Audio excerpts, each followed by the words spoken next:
So, firstly, I'm going to have to apologise. I am very lethargic right now. I've had a very, very long day at work. And, you know, the last thing I really wanted to be doing was going over the catastrophe that occurred midday Saturday. So, yeah, let's go over Wolves 0, Brentford 2.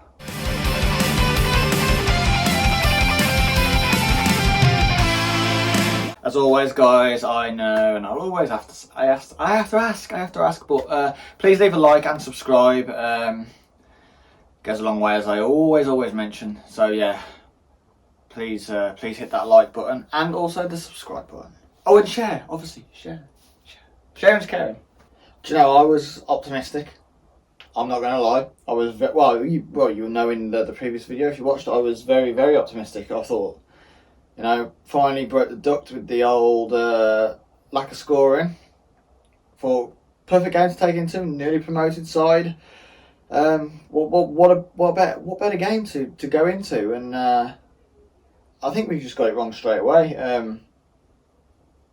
I've mentioned previously that Bolly should have been in the team. I didn't actually state why I wanted him, which I forgot to mention in the previous video, which was I wish I had now considering what's happened, but we needed Bolly in there just for the physical aspect of Ivan Toney. I put in my video, look, Ivan Toney is the danger man up top, and his aerial presence is a huge factor of his game, and it proved that. Ivan Toney managed to bully Kilman, Cody and Sice on his own. We had 3 centre-backs and not one of them could deal with him. It's one of them where it was probably an off day mixed in with such a good striker, which made it a lot worse than it actually was. Anyway, so we'll go over the starting lineup and the rating. So Jose Sarr, I gave Jose Sarr 4. He didn't really do anything good. He made a few cock-ups, but he wasn't horrendous. Not necessarily to blame for anything, really. He had that one wayward kick in the first half to Neves, which nearly sold Neves out. But yeah, that's why I knocked him down. Semedo 5. Yeah, exactly. Kilman 5. Again, he probably could have done a little bit better with Ivan Toney for the second goal, but again, not horrific. Well, then you got Cody 3, who had a poor game. Sice, who was that was terrible. I've been saying you having Sice as one of your main centre backs for the next season. You've got issues, and that just proved it. Marcal, Sice I gave 1. Marcal I gave 1 as well. I think Marcal was horrendous. Yeah, we'll go over that penalty incident later. Martinho 2. It's not necessarily he's doing it. The 3-man midfield of Brentford just bullied our midfield. It was constantly 2 versus 3 up until obviously the sending off. Neves I gave 3. He played some really nice balls first half out wide, but he was very much again nullified due to Brentford's 3-man midfield. Traore 3. I've got a problem with Traore, which I'll go over with you in a bit. Raul 3. It wasn't his game. He had that good header, unlucky, then took off his headband. So I don't think he's happy with it, to be fair. Trincao was very quiet. I gave him a 3.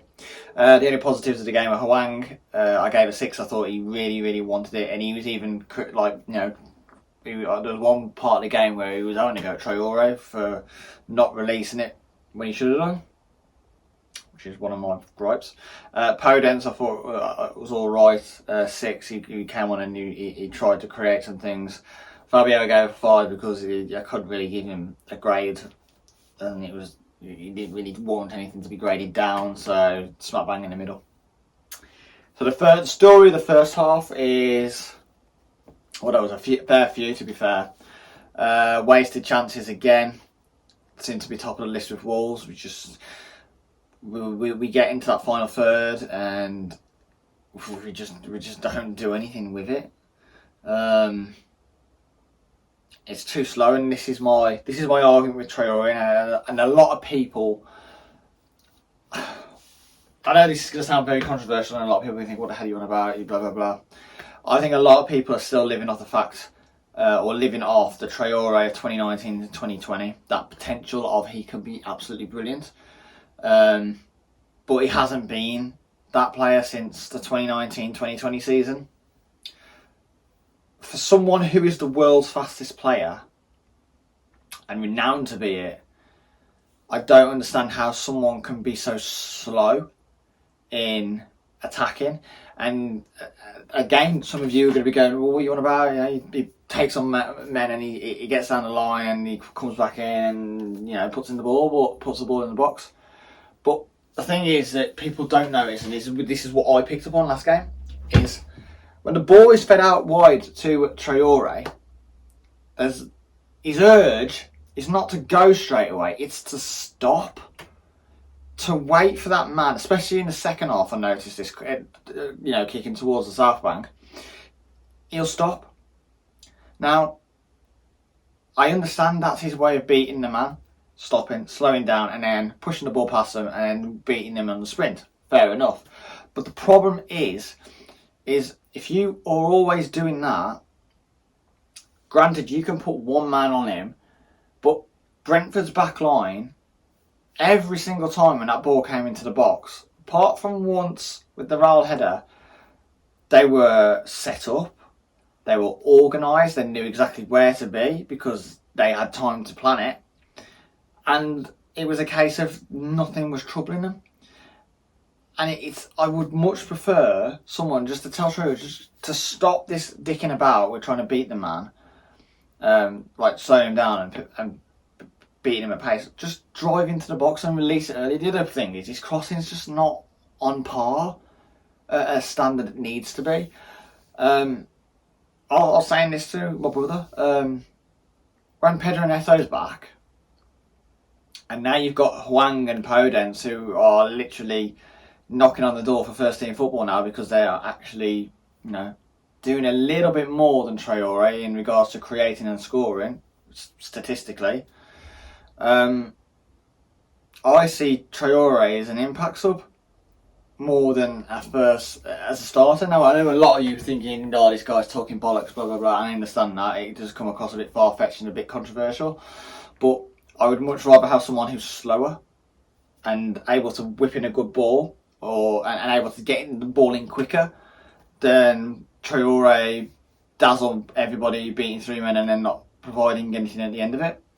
It's one of them. It's like smoke to mirrors. It clouds a lot of people's vision. I'm not trying to slate Traore one bit because he does offer something different, but I think he needs to improve dramatically to be on the same level as the 2019-2020 Adama Traore. However, that's a whole new debate, isn't it? We could have conceded 4 goals. Well, we did concede technically 4 goals in that first half. You had the one that was disallowed for blatant offside, which the linesman decided not to flag until it went in the back of the net. Obviously, the penalty, which I have no idea what Marco was doing. I turned to the bloke next to me. The first corner, I saw him all over him. And I turned to the bloke next to me, and anyone around me, the bloke to the right of me heard, obviously the bloke to the left of me, I told him. Well, I even said he's going to give away a penalty this corner. And lo and behold, on cue, it was there, a penalty. And to be fair, it's not. He didn't even need to be psychic to even pick that out. It was so obvious, and the fact that Tony even said to the referee, "Look, ref, he's all over me. Watch him." You could see what he was saying. It was always going to be a penalty, and I don't know why they were trying. Why Marcel and the lads were trying to say that it wasn't, because it was stonewall. I mean, no one around me in the South Bank was complaining that was for that being a penalty. It was stonewalled. It was obvious. Then you had the handball one, which was it offside? Was it handball? It was given as handball. I thought it was going to be given. I said it was good. As soon as the referee did the I thought he was going to give it now. But no, he actually kept his decision as no goal, which is strange. Because usually they just whistle and go play on.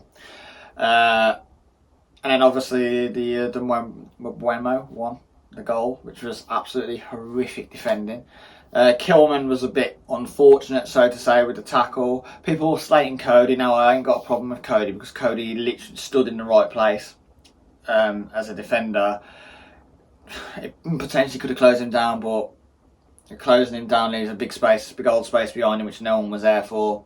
So he was doing a bit of both, defending the space and defending the man. The crime of this is Seiss and Markel. Nowhere to be seen. Seiss was going on holiday clearly. Decided, he left something at fucking Asda's checkout. He decided to run the other way. Shocking. Just utter shocking. And I don't know what else you can say about that. It was just terrible. The second half was first off, we hit the bar with that deflection. There was calls for a Wolves to have a penalty, but with Trincao being pulled back, but I wasn't entirely sold on it myself. If it was against us, I would be pretty pissed off if it was given. But yeah, second half was all down to time wasting. It was terrible. It was a joke. It made the game a bit farcical. And the thing is, Brentford didn't need to do that. They would have beaten us even if we'd have had 25 minutes added on time. They didn't need to do it. It just ruined the game. And I think a lot of Brentford fans are thinking that they've rattled, they've rattled like clubs or fans of Wolves and other teams who saw the time wasting. It's not the fact that it rattled us, because it wasn't a fact that they were going to lose that. They were never going to lose that game. It was the fact that the time wasting was unnecessary, and it's a bit of a disrespect, not only to Wolves and the paying supporters, but the Premier League. It disrespects, and it kind of made a farce of the spectacle and took away a lot of respect of their win. I would have gone home happily respecting that win if they'd have gone out, and I could understand a little bit of time wasting, but do you know what I mean? Like, not to the extent that they were. The goalkeeper switching his gloves, Janssen and Lage messing about on the floor pretending to be injured. I said if I was one of them Wolves players, I would have been sent off that game, because I would have stamped on one of their ankles and gone, there you are, stay down for a fucking reason now, you prick. I lost a lot of respect for Brentford. It just left a bad taste in my mouth, how the game panned out in that respect of messing about and all the referee didn't handle it very well at all. Refs should go in before every game and say any sort of time wasting, whether it be the first minute or the 90th, you get a yellow card. You nip it in the bud straight away. They ain't going to do it for the rest of the game, are they? Simple as that. As for Wolves, they had a clear lack of idea creating, and I think one of the problems was the midfield battle was being lost, the defence battle was being lost as well, and that entailed when we brought all of our attackers on. Now I admire Bruno for doing that. I wanted him to do that, in all honesty, but looking back, and even at the time, I was saying to myself, like, it's almost like we've got too many attackers on. No one knows where to run. And it was even worse when the Brentford player Baptiste got sent off. I said to the blokes next to me, I says, that's the worst possible thing that could have happened to us, because now they're just going to sit back.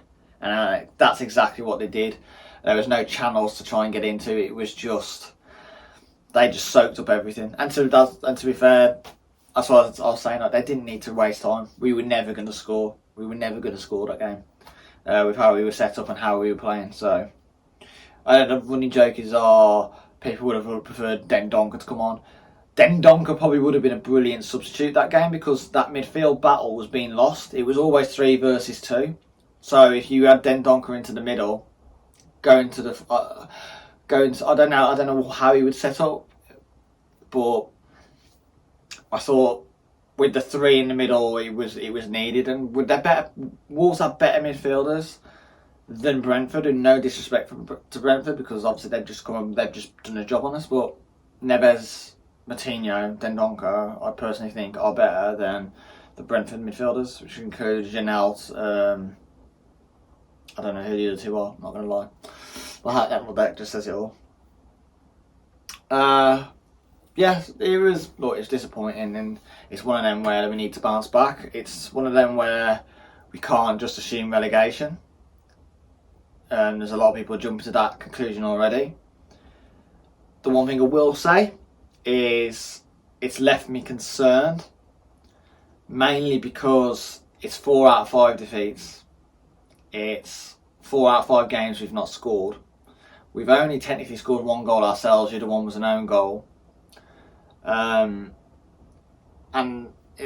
it's going to come to a point where results are going to be required, and because there's more pressure, they're going to be harder to come by.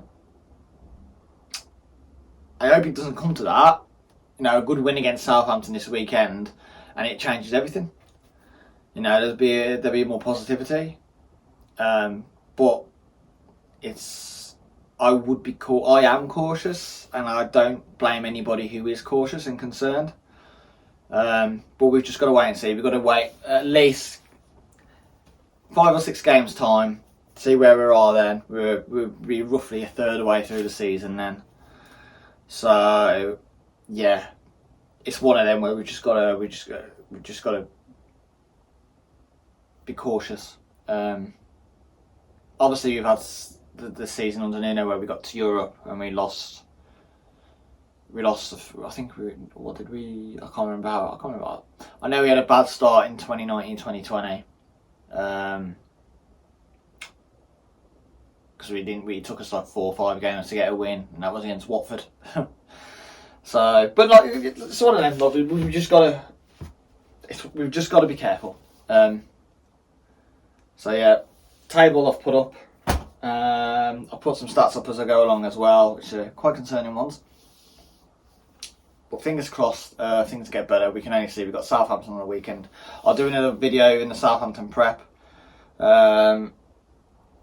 But it'll be similar to the Brentford one, so hopefully it's informative for you, because I thought I hit the nail on the head, apart from getting the result right.